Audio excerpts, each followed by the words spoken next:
लिख लिख बीती यामिनी जागी सारी रात, लिख न सकी पर मैं व्यथा खाली हुई दबात, खाली हुई दबात। फिर हुआ एक द्रौपदी का चीरहरण, पर नहीं आया बचाने कोई कृष्ण। रहे खामोश सभी भीष्म पितामह, हुआ जब सरेआम कांड भयावह।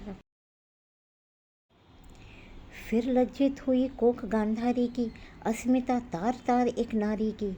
किसी द्रोण से न किया गया प्रतिकार, सुनते रहे केवल रुदन चीत्कार।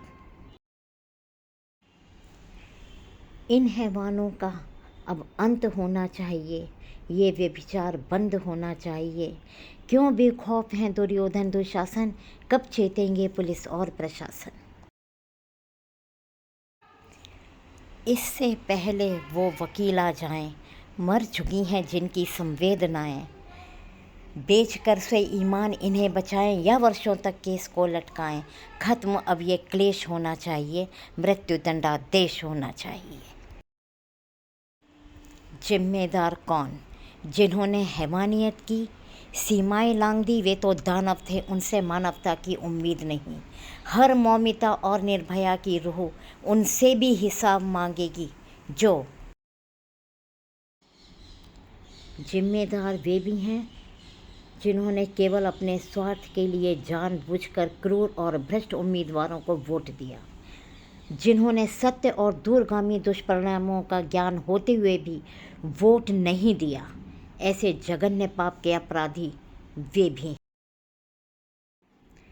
अपनी खौफनाक राजनीति के चलते जो अब भी चुप हैं, जो इस भयावह कांड पर अब तक चुप्पी साधे हैं और बस समय गुजरने की प्रतीक्षा कर रहे हैं। वे वकील जो अपराधियों के पक्ष में केस लड़कर एक और निर्भया की चिता तैयार कर रहे हैं, जिनके लिए व्यक्तिगत पसंद नापसंद देश से ऊपर है। जितने गौरी जयचंद आस्तीनों में छिपे हैं, उन सब की भी इस जघन्य अपराधियों के कुकृत्य में जिम्मेदारी है। घड़ा पाप का शीघ्र फूटेगा, कहर कुदरत का इन सब पर टूटेगा। अपील करती हूँ सबसे, चेत जाओ, इतना न मद में खुद को चूर करो, नारी से नारीत्व न दूर करो। करुणा रस बनकर बहने दो उसको, मत दुर्गा बनने पर मजबूर करो। शक्ति रूप में धर लूँगी जब, भूमि मुंड से भर दूँगी तब।